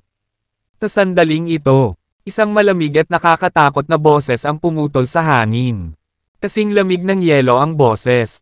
Napakalamig na kaya nitong palamigan ang kaluluwa ng mga taong nakarinig nito. Agad na napagtanto ng lahat na dumating na rin ang pinuno ng Underworld. Chief, tingnan mo. Nandito na talaga ang tatlong pinunong binanggit mo. Lahat ng mga magsasaka na nakatayo sa tabi ng pinuno ng Moklan ay natakot. Nagsimula silang manginig nang makita ang tanawing nasa harapan nila. Ito ay isang hindi kapani-paniwalang tanawin. Kasama ang pinuno ng Moklan. Mayroong 4 na makapangyarihang Divine Realm Cultivator na naruroon sa parehong lugar. Lahat sila ay nagtipon-tipon doon para sa iisang layunin. Ang hanapin at patayin ang tao. Ang walang awa na binata. Si Dustin. Lubos silang natigilan ng masaksihan ang isang hindi pa nagagawang kaganapan. We don't have time to spare in any nonsense. We are meeting here because of a purpose. We are here to get rid of Dustin. We must make sure that the purpose is not defeated. Kapag natupad na ang trabahong iyon at napatay ko si Dustin, kailangan kong malaman ang tungkol sa lihim na daanan na humahantong sa Yellow Cosmos. Nauubos ang oras. Ang kanyang mga salita ay katibayan kung gaano kadesperado ang pinuno ng Underworld na palayasin si Dustin. Ang pagpatay kay Dustin ay hindi lang ang layunin para pumunta sila rito. Nandoon sila para hanapin ang pinto sa hometown ng mga Diyos. Kapag naayos na ang lahat kay Dustin, nagplano silang lumabas para sa isa pang misyon. Ito ay upang malaman ang higit pa tungkol sa lihim na daanan sa Yellow Cosmos. Well, iyan ay napakahusay. Alam ng lahat na malapit na ang oras. Ang pinuno ng Moklan ay tumango rin bilang pagsang-ayon. Walang pag-aalinlangan sa isipan ng sinuman. Sabay-sabay na inilabas ng 4 na Divine Realm Cultivator ang kanilang espiritual na pakiramdam. 4 na daloy ng marahas na puwersa ang gumulong at kumalat sa iba't ibang direksyon sa Purple Cosmos. Tinusuklay nito ang bawat pulgada ng lupain sa malawak na universo. Sa paghahanap ng kanilang target. Ang lahat ng mga nilalang sa Purple Cosmos ay nakaramdam ng matinding sakit at sila ay bumagsak habang sila ay nasa ilalim ng impluwensya ng malakas na puwersa. Hindi pa nagtagal. Isang Divine Realm Cultivator lang ang kanilang nakita na umiikot sa buong espasyo ng Purple Cosmos sa paghahanap kay Dustin. Ang kanyang enerhiya lamang ay nagdulot ng malaking kaguluhan. Ngunit ngayon, mayroong 4 na makapangyarihang Divine Realm Cultivator at sila ay nagtutulungan. Sa pamamagitan ng paglulunsad ng kanilang espiritual na kahulugan sa parehong oras. Sila ay lumilikha ng isang magulong sitwasyon. Ang epekto ng kanilang pinagsamang puwersa na kanilang pinakawalan sa paligid ay katumbas ng kapangyarihan ng Diyos. Ang buong espasyo ng Purple Cosmos ay nagsimulang manginig ng marahas. Para itong bambang pang-oras, na lumilipis ng ilang segundo. Handang sumabog anumang sandali. Ang bawat nabubuhay na nilalang na naruroon ay nakadama ng isang agresibo at mapang-ipong kapangyarihan na kumikilos sa kanila. Ito ay napakalaki para sa kanilang mga katawan at kaluluwa. Daan-daang milyong nilalang na puno ng takot sa nakakatakot na puwersang iyon ay lumuhad at nanalangin. Maging ang 3 pinuno ng Purple Cosmos ay nagulat at natakot. Hindi nila kailanman pinangarap na masasaksihan nila ang apat na Divine Realm Cultivator na nagsasama-sama at naruroon sa parehong lugar. Sa parehong oras, nakakatakot talaga. Ang tatlong pinuno ay walang lakas ng loob na ipagpaliban ang anuman. Kahit isang minuto, pinangunahan nila ang lahat ng nangungunang magsasaka habang sila ay gumagalaw. Naghahanap sa bawat sulok ng universo. Hindi sila nag-iwan ng bato sa layuning mahanap si Dustin. Ang aura ng espiritual na kaluluwa ni Dustin ay ipinamahagi sa bawat magsasaka upang matulungan silang makilala si Dustin. Kapag natukoy at nahanap ang aura, magkakasama silang aaksyon para arestuhin siya. Maraming inosenteng nilalang ang ikinulong at pinahirapan noong panahong iyon. Sila ay hinagupit hanggang mamatay. At nagkaroon ng malalalim na sugat sa kanilang balat at laman. Ang ilan sa kanila ay brutal na binasag. Ang kanilang pisikal na katawan at kaluluwa ay parehong nawasak. Ngunit tila walang pakialam at ang masakit na katotohanan ay inosente ang mga patay na nilalang. Labis na natarante si Dustin nang makita niya ang lahat ng nangyayari. Ngunit hindi nagtagal ay naisip niya ito. Ito ay maliwanag na sila ay gumagawa ng ganoong kaguluhan dahil sa amin. Si Dustin at ang kanyang mga kaibigan ay nagtatago sa isang lugar sa kawalan sa ibabaw ng Purple Cosmos.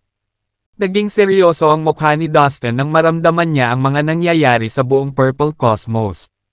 Maaari ba tayong dalhin ng spaceship sa malayo? Nang hindi nakikita ng mga cultivator ng Divine Realm na iyon. Tanong ni Dustin sa kaldero. Baka may pag-asa, kung ang aking yumaong amo ang mamamahala sa barko. Ngunit hindi ito posible sa sandaling ito. Masyado talaga kaming mahina. Hindi natin mailalabas ang buong kapangyarihan ng spaceship. Kaya marahil ito na ang katapusan ng laro para sa amin. Natatakot ako na hindi tayo makakatakas mula sa pangunawa ng mga cultivator ng Divine Realm. Isang mapait na ngiti ang sumilay sa mukha ng palayok. Ito ay isang ngiti na nagsasalita ng marami sa katahimikan. Oh, ayan. Tapos na. Mapahamak tayo. Si Violet, ang Gnome. Ang maliit na Infinity Beast at ang Divine Silkworm ay may pagtatampo din sa kanilang mga mukha. Ang pag-asa ng lahat ay nawawala. Well, mukhang nasa malaking panganib tayo. Kahit sa ngayon, ang Heavenly Majestic Pot na walang magawa. Habang nag-uusap sila, isang malaking bahagi ng grupo ng mga cultivator mula sa Muklan at Purple Cosmos ang dumating sa mabituing lugar upang hanapin si Dustin. Isang pambihirang tanawin ang makakita ng napakaraming Heaven Immortal sa grupo. Till this starry area first. Till it and then search the whole area inches by inch. Isang langit na walang kamatayan mula sa Muklan ang gumanap sa tungkulin ng pinuno at nagbigay ng mga tagubilin. Sa sandaling matapos siyang magsalita, maraming magic space treasures ang lumitaw sa lugar na iyon. Tinatakan nila ang mabituing kalangitan gamit ang kanilang makapangyarihang spatial power, na sinusunod ang mga tagubilin sa bawat salita. Let's go! At least wag na tayong sumuko dito. Kung mananatili pa rin tayo dito, surely sooner or later mabibilad tayo. Ngayon ay kailangan nating maghanap ng ibang lugar na mapagtatagwan. Ang lugar na ito ay hindi na isang ligtas na kanlungan. Sabi ng Heavenly Majestic Pot pagkatapos mag-isip ng ilang minuto. Oo, tama ka. Dapat pumunta na tayo. Lipat na tayo. Tumango si Dustin bilang pagsang-ayon. Ito ay isang katotohanan na ang spaceship at ang array flag ng track hiding array ay napakatalino at makapangyarihan. Gayunpaman, maraming tao ang naghahanap sa kanila sa labas.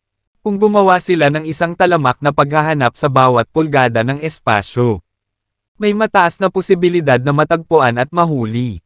Kung ikukumpara sa banta na mahuli, ang lahat ay handa na para sa isa pang paglalakbay. Isa itong mahalagang paglalakbay dahil may iligtas sila nito mula sa nakamamatay na mga kuko ng kamatayan. Masyado bang nagtanong? Ito ay hindi. Tahimik na umuusad ang spaceship. Ito ay gumagalaw patungo sa isa pang mabituing lugar. Listen. For some reason, I can't understand it pero may kakaiba. Naramdaman niyo ba yon? Biglang bumangon ang isang boses sa apat na cultivator ng Divine Realm. Tumatawag sila. May gumagalaw. Doon. Umanda sila. Tumingin sila sa paligid at sinubukang alamin ang pinanggalingan ng paggalaw na iyon. Sa wakas, na-detect nila ang paggalaw ng spaceship. Natukoy ito sa sandaling nagsimula itong maglayag. Ang pagkatuklas ng barko ay nagpasaya sa kanila hanggang sa kaibuturan. Dustin, nahanap na rin namin kayo. Tapos na ang lahat. Nagniningning ang mga mukha ng apat na Divine Realm Cultivator. May nakakatakot na ngiti na may kislap ng lamig sa kanilang mga mata. Nahanap na nila ang kanilang target at handang sirain siya sa lahat ng posibleng paraan. Bigla na lang, inayos ng apat na master sa Divine Realm ang kanilang espiritual na pakiramdam sa spaceship. Dahil sa kanilang kapangyarihan, nagsimulang magwatek-watek at matuno ang espasyong nakapalibot sa spaceship. Sa wakas, ang lugar sa loob ng daan-daang milyong milya ay ganap na naging vacuum na walang laman kundi isang malungkot na lumilipad na barko sa gitna. Ang mga master sa Divine Realm ay sobrang nakakatakot na sa lakas lamang ng kanilang mga espiritual na pandama. Nagawa nilang sirain ang isang lugar ng universo. Ang lalaking pumatay kay Abraham ng Muklan ay sakay sa lumilipad na barkong iyon. Dapat nating itigil ito ngayon. Natigilan ang lahat ng master sa Purple Cosmos habang nakatingin sila sa spaceship. O hindi, sa spaceship, nabigla lahat si Dustin at ang kanyang mga kasama. Ang lahat sa loob ng daan-daang milyong milya ay biglang nawala. Ang apat na puwersang espiritual na pandama ay parang apat na platong bakal na mahigpit na pumipiga sa spaceship upang pigilan ito sa kanyang mga landas. Tumakbo, nang walang pag-aalinlangan. Pinalayas ng Heavenly Majestic Pot ang spaceship sa abot ng makakaya nito. Gayunpaman, nahirapan itong ay maneuver ng mabilis ang barko. Gusto mong tumakas? No freaking way, sabi ng pinuno ng Muklan sa nanunuya na tono. Pagkatapos, inilabas niya ang higit pa sa kanyang espiritual na lakas ng pakiramdam patungo sa spaceship. Ang barko ay buong pagmamalaki na inihagi sa walang laman na espasyo dahil sa malakas na puwersa ng pinuno ng Muklan. Sa barko, nahihilo si Dustin at ang iba pa na parang nasa roller coaster. Kakabutihang palad, ang spaceship at ang track hiding array ay lumiwanag sa tamang oras. At naglabas ng malakas na defensive energy. Sa makatuwid, nagawa nilang labanan ang buong epekto ng puwersang espiritual na kahulugan ni Master mo. Kung hindi, isang suntok lang ni Master mo ay sapat na para patayin si Dustin at ang iba pa. Ang spaceship ng iyong space sect ay talagang makapangyarihang sasakyang dagat. Hindi ako makapaniwala na kaya nitong labanan ang aking pag-atake, sabi ng pinuno ng Muklan. Sa kanyang lakas, bihira ang anumang bagay sa universo na makatiis sa kanyang kapangyarihan. Tama ka, iniwan sa atin ng ating mga ninuno ang spaceship. Ito ay likas na napakalakas at dinamiko, lalo na sa mga tuntunin ng depensa nito. I believe it is so robust that even the four of us might not able to destroy it. Maaari mong patayin si Dustin dito, ngunit hindi ang barko mismo, sabi ng pinuno ng SpaceX. Mabuti yan, tumango ang pinuno ng Muklan. Sa totoo lang, medyo nag-aalala siya na kung sisirain niya ang spaceship, kailangan niyang bayaran ito. Boom! Boom! Boom!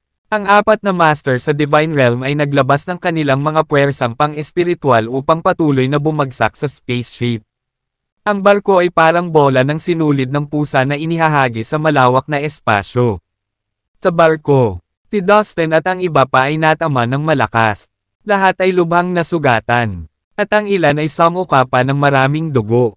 Sa Purple Cosmos, hindi mabilang na mga nilalang ang nabigla ng masaksihan ang nakakatakot na eksena sa itaas nila. Ang mga master sa Divine Realm ay talagang nararapat sa reputasyon sa pagkakaroon ng kakilakilabot na kapangyarihan. Kahit na nailabas na nila ang kanilang mga puwersang pang-espiritual na pandama mula sa ganoong kalayuan. Ang mapanirang kapangyarihan ay napakarahas pa rin. Kung sila mismo ang pumunta doon, tiyak na nawasak nila ang buong Purple Cosmos. Kakabutihang palad, ang sinaunang kasunduang pangkapayapaan ay pinagtibay upang paghigpitin sila sa paggawa nito. Kaya, ang mga tunay na katawan ng mga master sa Divine Realm ay hindi makapasok sa medium o mababang antas na universo. Kung hindi, Ang lahat ng mga nilalang sa maraming mahihinang universo ay kailangang gumuho sa sahig sa takot mula sa mga master sa Divine Realm. Anak, mukhang tapos na tayo sa pagkakataong ito. Walang paraan para makatakas tayo sa apat na makapangyarihang master sa Divine Realm. Nagtatampo na sabi ng Heavenly Majestic Pot. Walang alinlangan na mas alam nito kaysa kay Dustin kung gaano kalakas ang isang master sa Divine Realm. Sa lahat ng sansinukob, ang isang master sa Divine Realm ay itinuturing na isang walang talo na nilalang. Nalungkot si Dustin. Hindi niya alam kung paano ililigtas ang kanyang mga kaibigan. Kung patuloy silang mag-move on ng ganito, siguradong mamamatay silang lahat. Noon lang, umalangaw-ngaw ang isang paos na boses sa soul ni Dustin.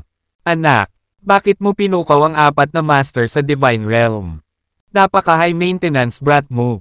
Sabi ni Master Hair. Master Hair. Parehong nagulat at natuwa si Dustin sa napapanahong hitsura ni Hair. Ano ang dapat kong gawin ngayon? Makakaalis na ba tayo? Tanong ni Dustin. Ayaw niyang mamatay sa lugar.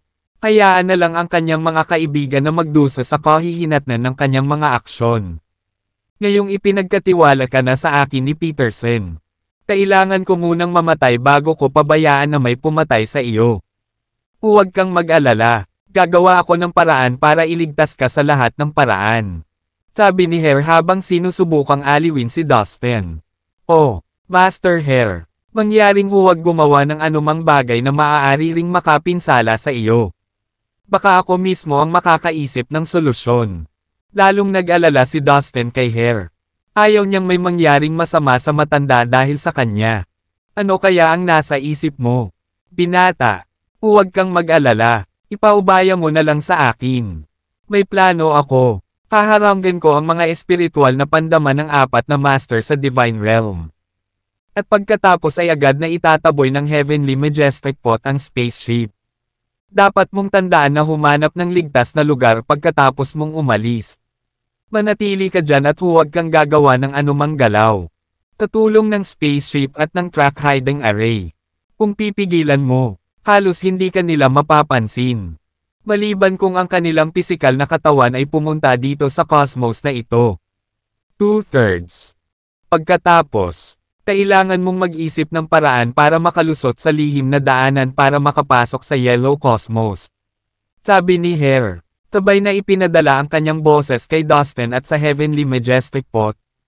Maaari mong hadlangan ang kanilang espiritual na mga pandama. Iyan ay kahanga-hanga. Talaga, kung magagawa mo iyon, siguradong makakatakas tayo. Ang Heavenly Majestic Pot ay nababalisa at nagdududa sa mga salita ni Hair. Maghanda, sabi ni Hair sa mahinang boses. Sa susunod na sandali, isang malabong pilak na sinag ng liwanag ang biglang lumitaw sa espasyo ng Purple Cosmos. Tumugod ito sa kinaroroonan ng spaceship at huminto sa tabi ng barko. Masyadong mabilis ang galaw ng Silver Beam. Kahit na ang apat na master sa Divine Realm ay hindi naramdaman ito hanggang sa makarating ito sa gilid ng spaceship. Isang kulay pilak na bola. Nataranta ang mga master. Ang pilak na bahid ng liwanag ay isang fist-sized na ball ang pilak. Ang Divine Realm Bomb ng Heavenly Treasure Sect. Ang apat na master sa Divine Realm ay sabay-sabay na napasigaw sa pagkagulat. Pagkatapos, isang malakas na ingay ang umalangaw-ngaw sa bakanteng espasyo. Boom! Ang pilak na bola ay biglang sumabog sa isang nakakabinging kalabog. Isang malakas na puwersa na maaaring kalabanan ang puwersa mula sa isang master sa Divine Realm ay pinakawalan mula sa bola. Kaagad, tinira nito ang espiritual na pakiramdam ng apat na Panginoon. Sa espasyo sa labas ng gilid ng Purple Cosmos, ang apat na master ay napaatras lahat, at nagbigay ng mababang masakit na helanghing. Lahat ng kanilang espiritual na pandama ay dumanas ng malaking pinsala. Dahil hindi sila makapasok sa Purple Cosmos gamit ang kanilang tunay na katawan. Kailangan nilang magpadala ng isang piraso ng kani-kanilang espiritual na pandama sa cosmos mula sa malayo. Tila, ang enerhiyang ginawa mula sa pagsabog ng Divine Realm Bomb ay katumbas ng buong suntok mula sa isang master sa Divine Realm. Sa paghahambing, ang Divine Realm Bomb ay walang alinlangan na mas malakas. Siyempre, Hindi palalampasan ng Heavenly Majestic Pot ang napakagandang pagkakataong makatakas. Swoosh! Agad na bumilis ang spaceship at umalis sa vacuum area. Hindi nagtagal. Nawala ito sa cosmos ng walang bakas. Nang ibalik ng 4 na master sa Divine Realm ang kanilang mga espiritual na pandama at bumalik sa Purple Cosmos. Hindi na nila napagtanto ang kinaroroonan ng spaceship. Damn it! Paano sila magkakaroon ng Divine Realm Bomb mula sa Heavenly Treasure Sect? Ang Heavenly Treasure Sect ay isang sinaunang puwersa na nagmula sa Earth of the Yellow Cosmos. Nawala ito sa maraming panahon. Hindi ako makapaniwala na nakakuha sila ng ganoong trump card. Ang 4 na Panginoon ay nanginginig sa galit. Pagkatapos, ginamit nila ang kanilang espiritual na kahulugan upang i-scan ang bawat pulgada ng Purple Cosmos. Gayunpaman, wala na silang mahanap na bakas ng spaceship. Oo, buhay pa ako. Haha, alam kong hindi ako mamamatay doon. Sa isang malayong espasyo ng Purple Cosmos, nag-Twitter ang Heavenly Majestic Pot. Napakasaya na mabuhay sa panibagong araw. O Diyos ko, matandang lalaki, mayroon kang mga Divine Realm Bomb na nilikha ng Heavenly Treasure Sect. Mayroon ka bang mas bihirang mga kayamanan? Maaari mo bang ipakita ang mga ito sa akin? Ang Heavenly Majestic Pot ay nasa Cloud 9. Nakarating na rin si Hare sa spaceship. Nang marinig niya ang hiling ng Heavenly Majestic Pot, pinulupot niya ang kanyang mga labi upang huwag pansinin ang mga kapritsyo nito. Hindi sila susuko sa paghabol sa amin. Mukhang kung gusto mong makapasok sa secret passage, kailangan mong labanan sila, sabi ni Hare na may nag-aalalang malalim na buntong hininga. Anyway, hindi ako susuko. Pupunta ako sa Yellow Cosmos. Kahit na ang isang master sa Divine Realm ay hindi ako mapipigilan. Naikuyom ni Dustin ang kanyang mga kamao. Puno ng determinasyon ang kanyang puso. Hindi nakakagulat na pinahahalagahan ni Peterson ang batang ito ng labis. Siya ay may malakas na kalooban. Nagmumuni-muni si Hare habang tumatango bilang paghanga. Si Dustin at Hare ay nakaupo ng maayos sa barko, na nakakross ang mga binti at naka-intertwined ang mga daliri sa isang tuhod. Nakaposisyon sila sa isa't isa. May dala ako sayo, seryosong sabi ni Hare. Ikinumpas niya ang kanyang kamay at lumitaw ang isang dark golden blood mist. Sa gitna ng ambon ng dugo, may dumating na isang nakakatakot na figure. Umuungal na galit na galit. Miyembro ito ng lahi ng Tombay na may kaliskis. Sir, nagpunta ka sa Ghost Dome at nanghuli ng isa pang Tombay. Nang makilala niya ang silhouette, hindi napigilan ni Dustin ang kanyang pagkagulat. Minsang dinala ni Hare si Dustin sa Ghost Dome kung saan kinatay niya ang isang batang Tombay. Ginamit niya ang dugo ng Tombay para tulungan si Dustin na mas makontrol ang Eye of the Ghost Dome Ancestor. Hinding-hindi makakalimutan ni Dustin ang kapana-panabik at nakakapangilabot na karanasang iyon. Sa labis na pagkamangha ni Dustin, nakuha ni Hare ang isa pang dugo ni Tombay sa pagkakataong ito. Hindi, palihim akong pumasok sa Ghost Dome at sumilip sa sementeryo ng lahi ng Tombay. Kinuha ko ang esensya ng dugo sa isa sa mga bangkay doon. Huwag maliitin ito. Ang dugong ito ay naglalaman ng lahat ng alaala ni Tombay bago ito mamatay. Kung maaari mong ganap na may sama ang dugo sa iyong Eye of the Ghost Dome Ancestor, tiyak na tataas ng husto ang iyong lakas. Iyon ay sinabi. Dapat kang maghanda na pagsamahin ang mga ito. Paliwanag ni Hare. Talagang hinukay mo ang libingan ng lahi ng Tombay. Isang ekspresyon ng lubos na pagkabigla ang nakaplaster sa mukha ng Heavenly Majestic Pot. Nahirapan itong paniwalaan ang sinabi ng matanda. Nabalitaan ko na may isang miyembro na nakarating sa Divine Realm sa lahi ng Tombay. Sa kabila ng alam mo, mayroon ka pa ring lakas ng loob na pumasok sa kanilang sementeryo. Iyon ay napaka-cool. Medyo hinahangaan ko ang tapang mo. Hare. Ang Heavenly Majestic Pot ay humanga sa katapangan at katapangan ni Hare. Ayan. Pabayaan mo na lang kami. Boy, simulan na natin. Sabi ni Hare kay Dustin. Dahil ito ay pino ni Dustin. Ang Heavenly Majestic Pot ang kanyang magic treasure. Ngunit ang palayok ay umiral ng ilang panahon. Kasing edad ito ni Hare. Sa makatuwid, Ang matanda ay tretuhin ang palayok sa isang casual na paraan, na parang ang huli ay kanyang kapantay. Sa Ghost Dome, umalangaw-ngaw ang galit na Dagendong. Umalingaw-ngaw sa bawat sulok ng Ghost Dome. Damn it, how dare they someone dig up our ancestral graves? Kung nasaan man siya, hahanapin ko siya at papatayin ko siya. Siya ay patay na karne. Kailangan nating mapunta sa ilalim nito. Kapag nahanap na natin ang bastard na iyon, dapat natin siyang pahirapan sa pinakamasamang paraan na posible. Dahil sa inis sa nangyari, mahigit 100 miyembro ng lahi ng Tombe ang nagtipon sa sementeryo. Itinoon nila ang kanilang tingin sa nicho na hinukay at ang nakikita pa lamang nila ay lalo silang nagalit. Walang gaanong miyembro sa karera ng Tombe. Sa buong Ghost Dome, mayroon lamang 100 miyembro. Sa kabila ng kanilang maliit na dami, nanatili pa rin sila bilang isang nakakatakot na lahi. Ang bawat isa sa kanilang mga miyembro ay may kapasidad na maabot ang banal na kaharian. Sa mga universo, walang nang-ahas na pukawin ang anumang puwersa sa isang Divine Realm Master.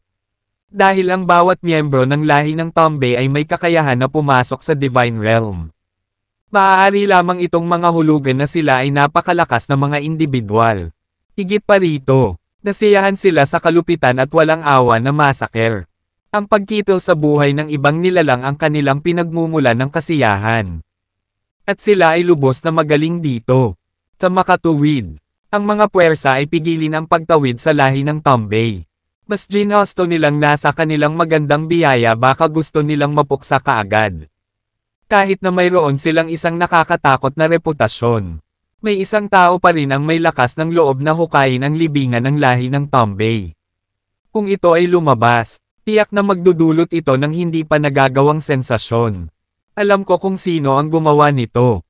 Siya ang lalaking pumatay sa apo ko. Naramdaman ko ang kanyang aura. Kambit ng isang napakalaki na Tombe. Malamig ang kanyang mga mata. Handang pumatay ng sino man anumang oras. Madilim na usok ang gamulong sa buong katawan niya. Ito ang pinuno ng Ghost Dome. Bagot, aalis ako saglit para subaybayan ang lalaking ito. Ikaw ang bahala sa lahat ng bagay sa Ghost Dome. Ang taong ito ay hinamon ng aming autoridad ng higit sa 1 beses. Kung hindi ko siya papatayin, magiging katatawanan tayo magpakailanman. Ungol ng pinuno ng Ghost Dome. Habang nakatingin sa isa pang Tombe.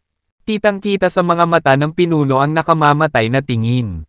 Gagawin ko, Master. Tumango si Bagot. Nga pala, ang talent natin. Si Pierce ay papunta na sa Purple Cosmos. Hahanapin niya ang pinto sa hometown ng mga Diyos. Tinanong niya ako kung dapat niyang tulungan ang mga prinsipe ng Underworld o kumilos ng mag-isa pagkatapos makapasok sa pintuan sa hometown ng mga Diyos. Binanggit ni Bagot sa pinuno. Tandaan, tayo at ang Underworld ay kakampi lang. Hindi kami nagtatrabaho para sa kanila. Sabihin mo kay Pierce na ipaglaban ang sarili lamang niya. Tugon ng pinuno ng Ghost Dome pagkatapos mag-isip ng ilang sandali. Pagkatapos ay gumawa siya ng isang hakbang pasulong. At nawala sa magulong kawalan. Sa Purple Cosmos, ang spaceship ay lumulutang sa hangin. Naka-cross-legged si Dustin sa altar. Tinakpin ng gintong ambon ang lugar sa pagitan ng mga kilay ni Dustin. At gumalaw. Dumagundong mula sa loob nito. Bumukas ang Eye of the Ghost Dome Ancestor sa pagitan ng mga kilay ni Dustin. Bush! Ang madilim na gininto ang fog ay lumipad sa mata ng Ghost Dome Ancestor. Habang papunta dito ang gintong fog, agad na pumikit ang mata. Wow! Nakaramdam si Dustin ng matinding sakit sa buong katawan na hindi niya maiwasang manginig ng husto. Ilang sandali pa bago niya naramdamang humupa ang sakit. Ang sakit ay unti-unting kumulo at isang mainit na agos ang lumitaw sa pagitan ng kanyang mga kilay. Damaloy ito sa buong katawan niya. Para siyang naliligo sa simoy ng tagsibol. Sa kalaunan, ang Eye of the Ghost Dome Ancestor ay bumukas. At ang mga ilaw na kasing lamig ng mga nagyayelong fractals ay lumabas mula rito. Lahat ng nahawakan ng mga ilaw ay nanginginig at nasira. Bukod dito, naging madilim at tahimik ang kalawakan. Biglang naging itim ang spaceship. Gumagana siya. Ang lakas ng mata ay tumaas ng husto. Kapag ginamit mo ito, Kahit ang Earth Immortal ay maabala kaagad. Nasiyahan sa mga resulta. Pinuri ni Hare si Dustin. Hindi napigilan ni Dustin ang pananabik. Gumana ito. Nangangahulugan ito na sa sandaling dumating siya sa Yellow Cosmos. Mayroon siyang isa pang malakas na trump card sa kanyang mangas. Sige. Lumipas ang 2 araw. Ang mga miyembro ng malalakas na puwersa ay nagtipon sa paligid ng pasukan ng daanan na iyon. Kailangan nating humanap ng paraan para malampasan ito nang hindi sila inaalerto. Sabi ni Hare. Iyan ay hindi isang madaling gawain.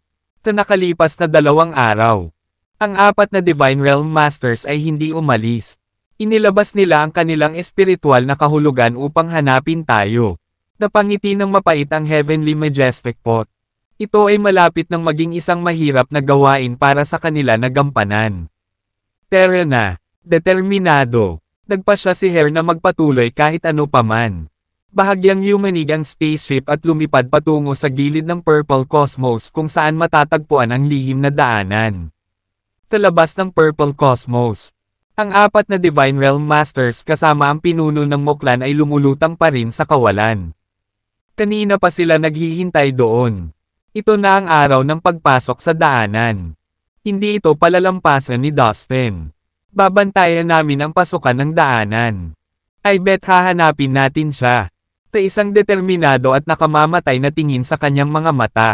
Ang pinuno ng Moklan ay may maingat na mata sa paligid kung sakaling magpakita si Dustin.